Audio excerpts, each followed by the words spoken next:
आज हम लोग करेंगे करणी तुलना पर आधारित प्रश्न। इसमें विभिन्न प्रतियोगी परीक्षाओं में इससे संबंधित क्वेश्चन आते हैं और क्वेश्चन इस टाइप के होते हैं। जैसे सपोज़ कर लो, लिखा है रूट 2,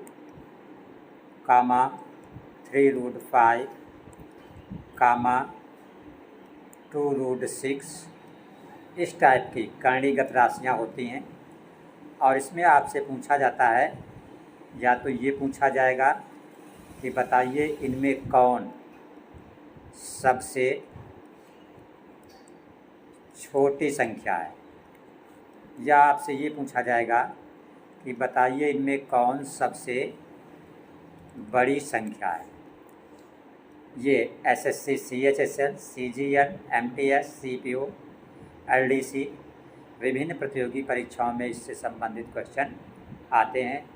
हम इसी टॉपिक से संबंधित वो क्वेश्चन हल करेंगे जो पिछले वर्षों में पेपर में आप लोगों से पूछे गए। इनको हल करने का तरीका क्या होता है कि रूट का चिन्ह हटा दिया जाता है और फिर सबका हर बराबर करके हम तुलना कर लेते हैं कि कौन सी संख्या छोटी है और कौन सी संख्या बड़ी है।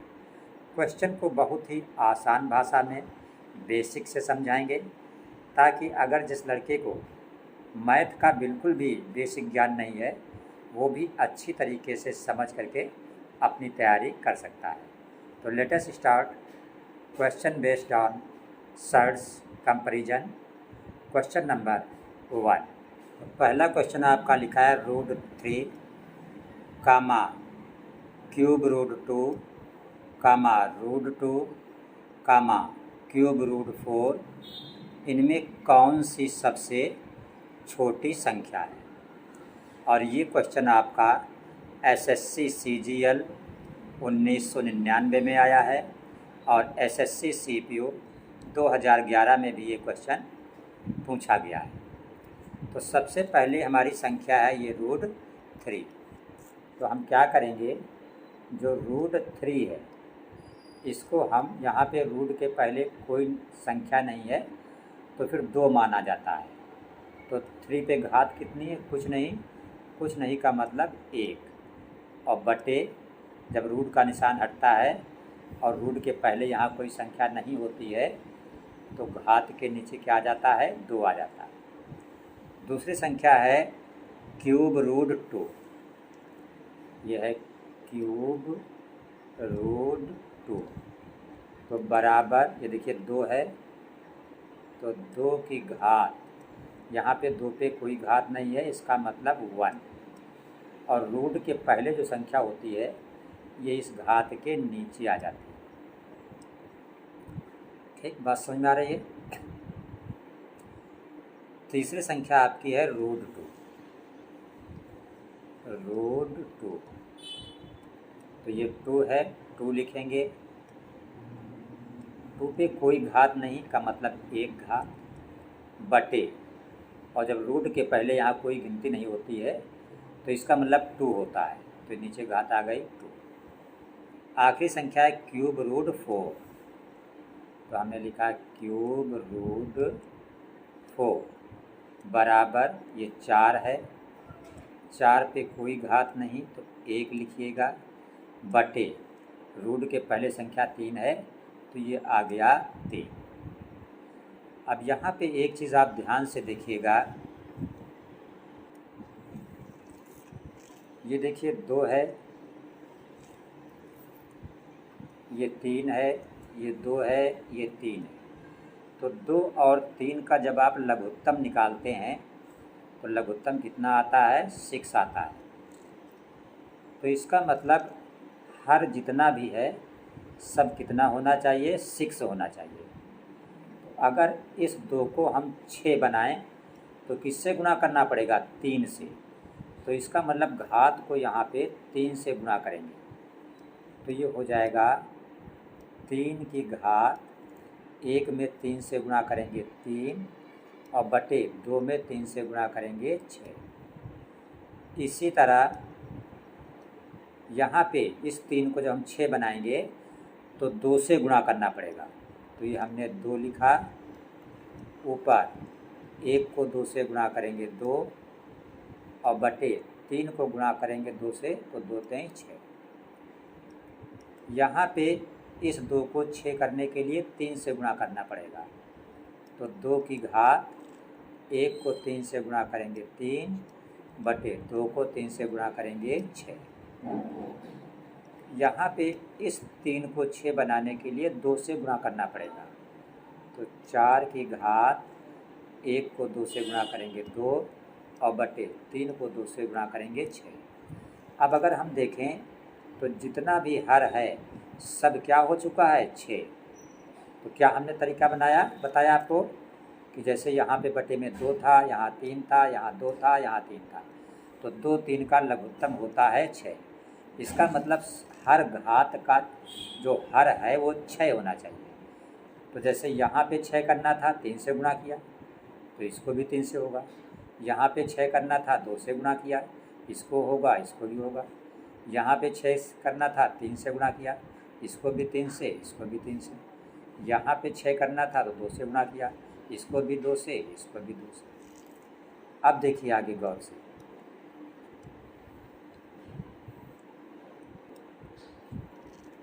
ये 3 पे घात 3 का मतलब होता है 27। 3 पे घात 3 का मतलब क्या होता है 27। कैसे? 3 3 बार, 3 गुणित 3 गुणित 3 27। तो जब ये 3 खत्म हो गया तो ऊपर क्या बच गया घात 1 बटे नीचे क्या है 6। इसी तरह इसको देखिएगा, 2 की घात 2 का मतलब होता है 4। अब ये 2 खत्म हो गया तो ऊपर 1 और बटे नीचे 6। इसी तरह इसको अगर आप देखें तो ये 2 की घात 3 का मतलब होता है 8 की घात 1 बटे 6। इसी तरह अगर आप इसको देखें तो 4 की घात 2 का मतलब होता है 16 ऊपर घात 1 नीचे 6। अब आप देख रहे हैं सबकी घात बराबर है 1 बटे 6 1 बटे 6 1 बटे 6 1 बटे 6। तो हमसे पूछ रहा था इसमें सबसे छोटी संख्या कौन है, तो 27 4 8 16 में सबसे छोटी क्या है ये 4। तो ये 4 किससे आई है, ये 4 आई है इससे क्यूब रूट 2 से। इसका मतलब सबसे छोटी संख्या क्यूब रूट 2 है। तो हमारा आंसर जो हो गया, हमारा आंसर हो गया क्यूब रूट 2, ये सबसे छोटी संख्या है। तो यहाँ पे रूट 2 लिखा है गलत, रूट 3 ये भी गलत, रूट 3 ये भी गलत, ये देखिए लिखा है क्यूब रूट 2। तो ये डी वाला विकल्प आपका सही विकल्प है इस क्वेश्चन का। दूसरा क्वेश्चन में आपसे पूछा जा रहा है कि 0.5 का square, under root 0.49, cube root 0.008 और 0.23, इन 4 में सबसे छोटी संख्या कौन सी है। ये क्वेश्चन आपका आया है एसएससी सीजीएल 2001 में, एसएससी लोअर डिवीज़न क्लर्क 2005 में, एसएससी सीएचएसएल 2011 में। तो देखिए पहली संख्या है 0.5 का स्क्वायर। तो अगर आप 0.5 का स्क्वायर लिखें तो 5 का स्क्वायर कितना होता है 25, और यहाँ पे 1 अंक के बाद दशमलव है तो स्क्वायर में 2 अंक के बाद दशमलव लग जाएगा। दूसरी संख्या आपका है अंडर रूट 0.49, इसका मतलब 49 का वर्गमूल। आप जानते हो 49 का वर्गमूल कितना होता है 7, और यहाँ पे 2 अंक के बाद दशमलव है तो वर्गमूल में 1 अंक के बाद दशमलव लग जाएगा। तीसरी संख्या आपकी है क्यूब रूट 0.008, ये क्यूब का मतलब होता है घनमूल, और आप जानते हो 8 का घनमूल जो होता है वो कितना होता है 2। तो घनमूल में अगर यहाँ पे 1 2 3 अंक के बाद दशमलव है तो यहाँ पे लगेगा 1 अंक के बाद दशमलव। अगली संख्या है 0.23, तो इसमें आपको कुछ करना ही नहीं है, ये 0.23 है। अब देखिए ये 0.25, ये 0.7, ये 0.2, ये 0.23, तो इसमें सबसे छोटी संख्या आपकी कौन सी है? 0.2 है। और ये 0.2 किससे बनी है? क्यूब रूट 0.008 से। तो यही हमारा इस क्वेश्चन का आंसर हो गया कि क्यूब रूट 0.008 जो है ये क्या है? सबसे छोटी संख्या, सबसे छोटी संख्या। तो ये कहाँ पे लिखा हुआ है? ये आपका लिखा है क्यूब रूट, ये आपका लिखा हुआ है यहाँ पे। ये विकल्प जो है विकल्प में 0.25 है और 0.2 है। विकल्प में 0.008 नहीं है, 0.2 है। और 0.2 किससे आया है? इससे आया है। तो इसका मतलब 0.2 जो आया है ये हमारा सही आंसर है, विकल्प सी वाला, राइट। क्वेश्चन नंबर 3 आपका है 4√7 क्यूब रूट 11 12√1257 में सबसे बड़ी संख्या कौन? तो तरीका वही रहेगा पहले और दूसरे क्वेश्चन की तरह, छोटी की जगह पे सिर्फ बड़ी बताना है। तो जैसे ये पहले लिखा है, सबसे पहली संख्या हमारी लिखी है 4√7, तो क्या हो जाएगा? 7 की घात 1/4। दूसरी संख्या है 3√11, तो ये हो जाएगा 11 की घात 1/3।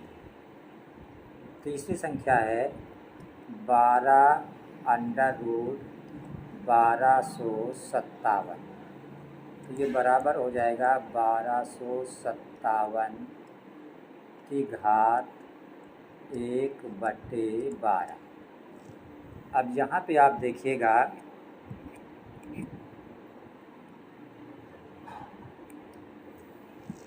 ये घात 4 है, ये इस घात का हर 3 है, इस घात का हर 4 है और इस घात का हर 12 है। हर होना चाहिए बराबर, तो इसके लिए लिया जाता है लघुत्तम। तो अगर आप लघुत्तम समापवर्तक, जिसको कि एलसीएम बोलते हैं, किसका? 4, ये वाला 4, 3, 12, 4, 3, 12 का लघुत्तम समापवर्तक आप निकालेंगे तो कितना आएगा? 12 आएगा। इसका मतलब हर सब का 12 होना चाहिए। तो ये जो वाला जो 4 है ये 12 कब बनेगा? जब इसको हम 3 से गुणा करेंगे। तो अगर 3 से यहाँ नीचे गुणा करेंगे तो 3 से ऊपर भी करना पड़ेगा। तो ये संख्या हो जाएगी 7 की घात 3/12 बराबर। अब 7 की घात 3 का मतलब कि 7 गुणित 7 गुणित 7, और ये हुआ 343। तो 7 घात 3 का मतलब 343 की घात। अब 3 तो ख़त्म हो गया, ऊपर क्या बचा? 1 और नीचे बचा 12। इसी तरह ये क्या है? 11 की घात 1/3। तो इस 3 को 12 बनाने के लिए 4 से गुणा करना पड़ेगा।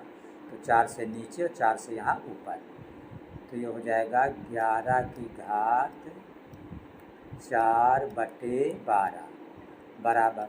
अब 11 को 4 बार लिखेंगे ऐसे, 11 गुणित 11 गुणित 11 गुणित 11, तो ये गुणनफल आपका आ जाएगा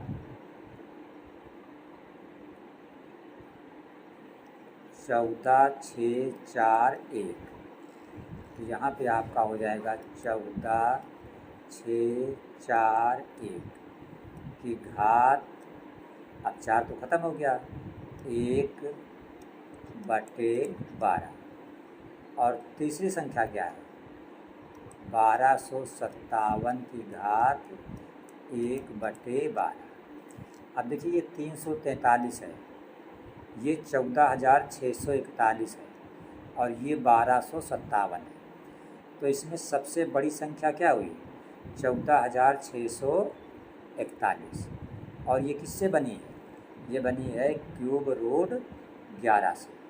तो यही संख्या सबसे बड़ी हो गई। तो आपका जो आंसर आया वो आया कि क्यूब रूट जो 11 है ये सबसे कैसी संख्या है? बड़ी संख्या है। अब क्यूब रूट 11 कहाँ पे लिखा है? ऑप्शन नंबर 1 पे। तो ये पहला वाला विकल्प इस क्वेश्चन का आपका सही हो जाएगा। तो आप सभी स्टूडेंट चैनल सब्सक्राइब रखें, क्योंकि इसके आधार पर आप हर वीडियो देख सकते हैं हर क्लास की।